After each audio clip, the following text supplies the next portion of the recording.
Հունիսի 11-ին ավարտվել էր Մինսկում Եվրոպայի տղամարդկանց անհատական առաջնությունը, որին Հայաստանը մասնակցում էր 19 պատվիրակներով, եւ այդ մրցաշարում հիանալի հաջողության հասան մեր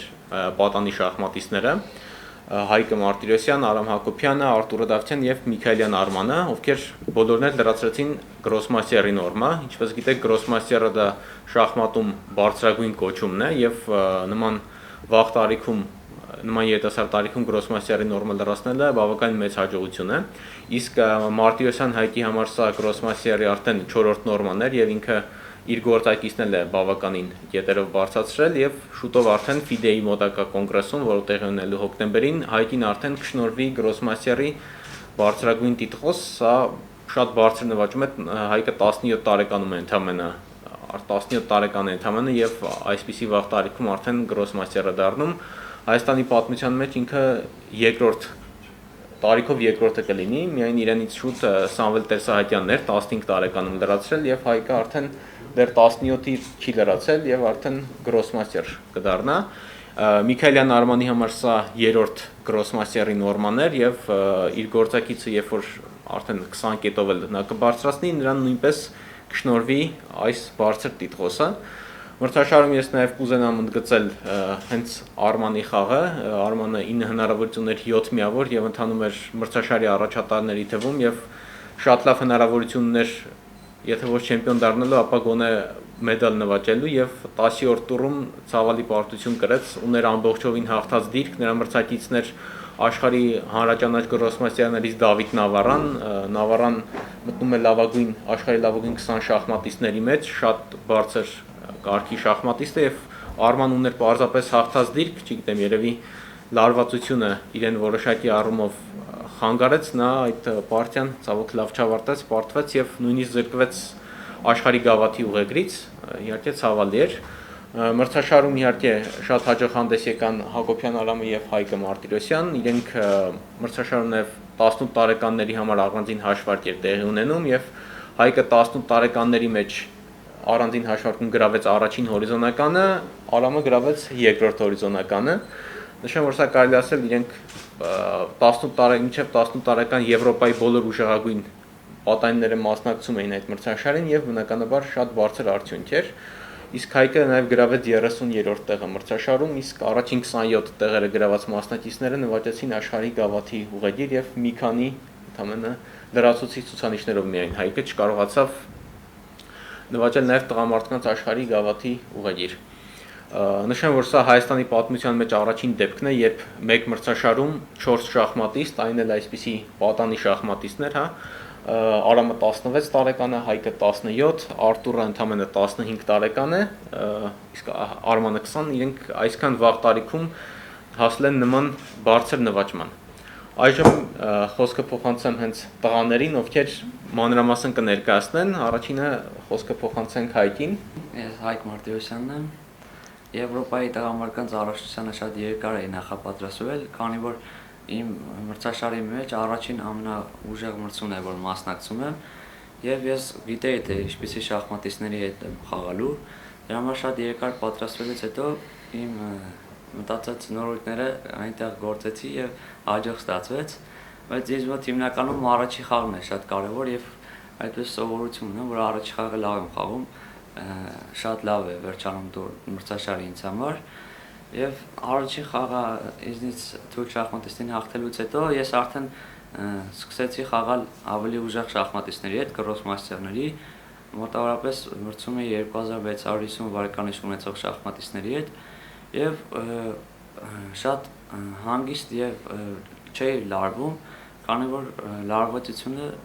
լավ բանի չի բերում, դրա համար վստահ խաղում էի եւ ինձ մոտ ամենի շատ լավ ստացվեց։ Իսկ մրցակիցներիդ ում կառանձնացնես, որ քեզ համար ուժեղագույն էին, առավել կենտրոնացել ես իրենց հետ խաղի ժամանակ։ Գրեթե բոլորն էլ ուժեղ էին, բայց կարող եմ առանձնացնել անգլիան ներկայացնող Ջոն Սկավինի, քանի որ նա նաև նվաճեց անցնել աշխարհի գավաթ այդ առաջնությանը եւ հիմնականում կառանձնացնում էին։ Իսկ այս հաջողությունը քեզ համար ինչ նշանակություն ունի, առաջնային հետագայում քո համար ինչ նշաձող ես դրել։ Դες առաջնությունը ինձ համար ամենակարևորն էր, քանի որ այս մրցաշարում կարող ես վարկանիշ բարձրացնել եւ աշխարհի գավաթի ուղղագիր նաև նվաճել, բացի այդ նրացրեցի Grossmeister-ի նորմը, որի ինձ համար ամենաառաջին կետում էր, որ ես դառնամ Grossmeister, եւ այստեղից շատ դասեր եմ կավում, կարևոր ուժեղ շախմատիստների հետ մրցելուց միայն օգտակար բաներ եմ կավում նրանցից։ Ես Հարամ Հակոբյանն եմ։ Ինչպես գիտեք, Եվրոպայում Մինսկ քաղաքում տեղի ունեն Եվրոպայի առաքելությունը։ Մրցաշարում իմ գլխավոր նպատակը լրացնել միջազգային Grossmeister-ի նորման։ Մրցաշարը իմ համար այդքան էլ հաջող չսկսեց։ 3 տուրից հետո ունեի մեկ միավոր, բայց այնուհետև 2 հաղթանակ տոնելուց հետո եւ սկսեցի խաղալ ուժեղ շախմատիստների դեմ, արդեն Grossmeister-ների դեմ, աստիճանաբար խաղը սկսեցի բարելավել եւ ոչ հոգիներով, այնուհետև վերջի տուրերում արդեն վստահությունս այնքան էր, որ կարողացա հաղթել եւ լրացրեցի Grossmeister-իս առաջին բալը եւ հուսով եմ, որ նույն տեպերով կշարունակեմ այս տարի։ Հակառակորդներիցս կարող էի առանձնացնել առաջին տուրում Լեհ Դուդայան Կրիշտոֆին, որը արդեն բավականին վաղ տարիքում ունի 2700 վարկանիշ եւ կարծում եմ նա այդ խաղն էր ամենակարևորը առաջ տուրում, որ տուրնիրը լավ սկսեի, իսկ հետո արդեն կլիներ։ Այ ասացիք սկիզբը լավը չէր ձեզ համար, ի՞նչն էր խանգարում։ Դե չգիտեմ, հավանաբար թերագնահատեցի թույլ հակառակորդներից, բայց հետո մի քանի հաղթանակ տանեցի, որ արդեն լրացությունը անցավ։ Դավթան Արտուրն եմ, ես մասնակցեցի Մինսկում կայանալիք աշխարհի Եվրոպայի տղամարդկանց առաջնությունը։ Ես չնայած իմ ոչ այդքան բարձր ռեյտինգի կարողացա մասնակցել ինձանից 400 կամ 300 վարկանիշ բարձր մրցակիցների հետ։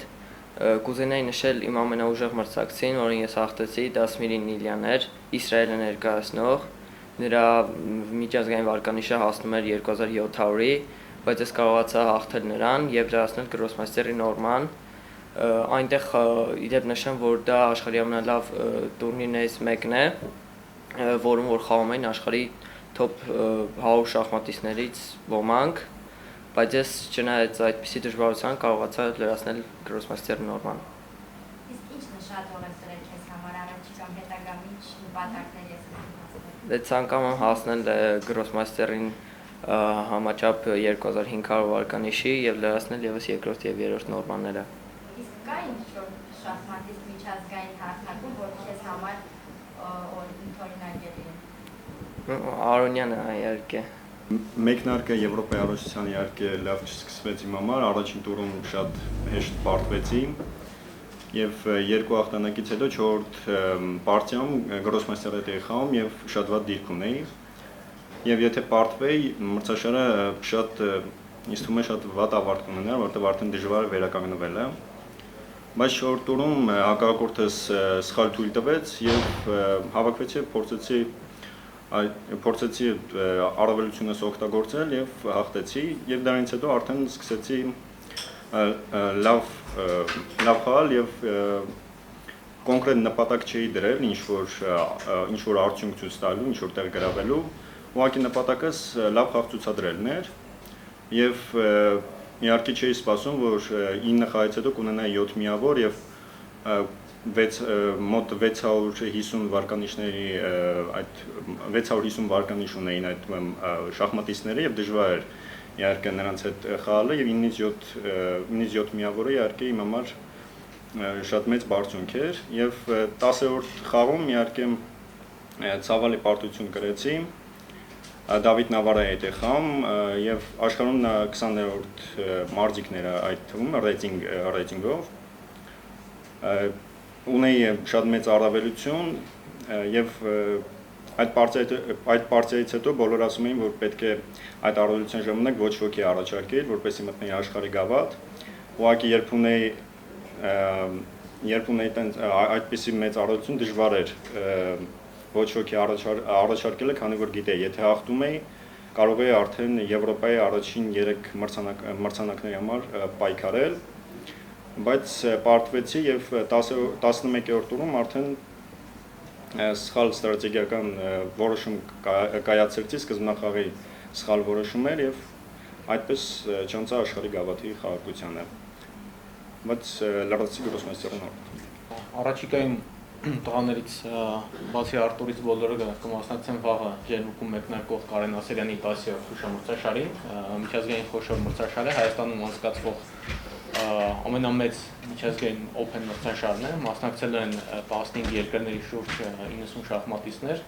մասնակիցների մեջ են լինելու շուրջ 25 գրոսմեստեր եւ տղաները վաղ հենց մեկնելու են Ջերմուկ մասնակցել այդ մրցաշարին, որից հետո Հայկը Մարտիրոսյան կմասնակցի Մարտունիում արդեն տեղի ունեցող շրջանային մրցաշարի, որին մասնակցելու են